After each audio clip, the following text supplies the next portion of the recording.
अस्सलाम वालेकुम वीवर्स, कैसे हैं आप सब। उम्मीद करता हूँ सब खैरियत से होंगे। मैं आपका दोस्त, आपका भाई हकीम हाफिज़ रहमान आपकी खिदमत में हाज़िर हूँ एक नई वीडियो के साथ, एक ज़बरदस्त नुस्खे के साथ। वीवर्स, मेरे कुछ वीवर्स ने मुझे रिक्वेस्ट की थी कि हमें जो है ना एलर्जी, ख़ारिश और बवासीर के लिए कोई पेटेंट सा नुस्खा बता दें। तो मैं उनकी रिक्वेस्ट को मद्देनज़र रखते हुए ये नुस्खा बताने जा रहा हूँ। अल्हम्दुलिल्लाह ये मेरा आज़मुदा नुस्खा है। इंशाल्लाह उम्मीद करूँगा आप बनाएंगे, इस्तेमाल करेंगे और इंशाल्लाह इसका आपको बहुत ही ज़्यादा फ़ायदा होगा। तो व्यूवर्स, अगर बात करें नुस्खे के अज्जा की, तो इसमें सिर्फ 5 चीज़ें हमें चाहिए होंगी जो कि हमें आसानी से पंसार स्टोर से मिल जाएंगी और सस्ती तरीन चीज़ें हैं, बिल्कुल भी महंगी नहीं है। आसानी से आप जो है ना इसको बना सकते हैं, इस्तेमाल कर सकते हैं। तो जैसा कि आप ऊपर पढ़ रहे हैं कि हर किस्म की एलर्जी, ख़ारिश, फिनसियाँ, खूनी बवासीर और बादी बवासीर, यानी कि बवासीर किसी भी किस्म की हो, तो अल्हम्दुलिल्लाह ये मेरा जो मैं नुस्खा आपको बता रहा हूँ बहुत ही ज़बरदस्त है। इंशाल्लाह बहुत ही ज़्यादा फ़ायदा देगा। तो चलते हैं इसकी तरतीब की जानब के इसको आप कैसे तैयार करेंगे। तो सबसे पहले आप नुस्खे की जो मैंने अज्जा बताई हैं वो सुन लें कि इसमें नंबर 1 पे लिखी गई है रतन जोत। ठीक है जी, ये एक बूटी होती है, ये आपको जो है ना पंसार स्टोर से मिल जाएगी। ये आपको चाहिए होगी 1 तोला। उसके बाद छिलका अनार, जो हम अनार घरों में इस्तेमाल करते हैं, खाते हैं, तो इसका छिलका जो है ये भी हमें 1 तोला चाहिए होगा।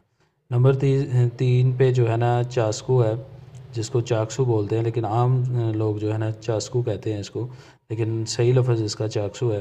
ठीक है जी, आपको ये भी 1 तोला चाहिए होगा। ये भी पंसार स्टोर से आपको बआसानी मिल सकता है। इसके बाद सुरमा सफ़ेद है, ये भी 1 तोला लिखा गया है। और पाँचवीं चीज़ जो इसमें आपने ऐड करनी है वो दाना इलायची है। दाना इलायची खुर्द, यानी कि सब्ज़ इलायची के दाने। ठीक है जी, ये भी आपको 1 तोला चाहिए होंगे। तो अब मैं आपको इसकी बनाने की तरकीब बता देता हूँ। करना यह है कि आपने ये सारी चीज़ें साफ़ करके अच्छी तरह पूरा वज़न कर लेना है इनका, और इनको जो है ना आपने ग्राइंडर वगैरह में जो है ना सफ़ूफ़ कर लेना है। तो ये जो एक चीज़ आपको बता दूं कि चाकसू जो होता है ये ज़रा थोड़ा सख्त होता है, तो आप इसे ऐसे करें कि तवे पे जो है ना थोड़ा सा इसको आप जो है ना हीट दे लें, गर्म कर लें, ताकि ये खस्ता हो जाए और आसानी से ग्राइंडर में जो है ना ये पीसा जाए।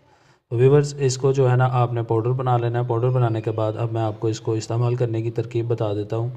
इस्तेमाल आपने ऐसे करना है कि सुबह आपने जो है ना खाली पेट जो छोटी चाय वाली चम्मच है वो आपने रात के बासी पानी के साथ जो है ना इस्तेमाल करनी है।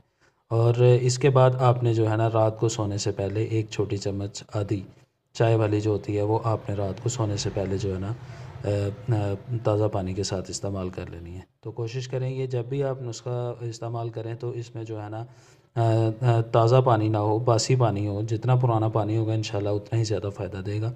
तो आपने ये 2 टाइम जो है ना नुस्खा, चाहे आपको एलर्जी का मसला है तब भी 2 टाइम इस्तेमाल करें, ख़ारिश, फिनसियाँ हैं तब भी आप 2 टाइम ही इस्तेमाल करेंगे। इसके अलावा खूनी बादी बवासीर में जो मैं आपको बताऊंगा ये भी आप जो है ना 2 टाइम ही इस्तेमाल करेंगे।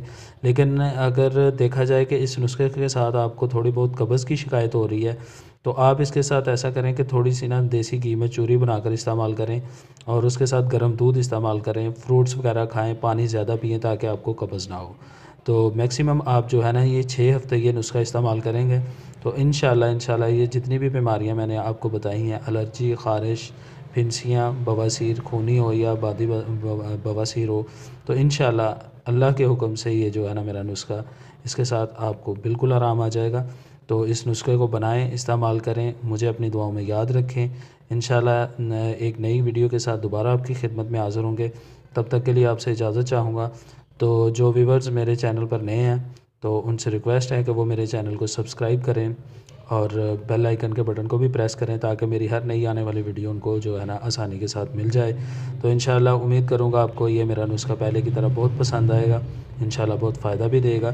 तो इसी बात के साथ आपसे इजाज़त चाहता हूँ। इंशाल्लाह दोबारा आपकी खिदमत में हाज़िर होंगे। अल्लाह हाफ़िज़।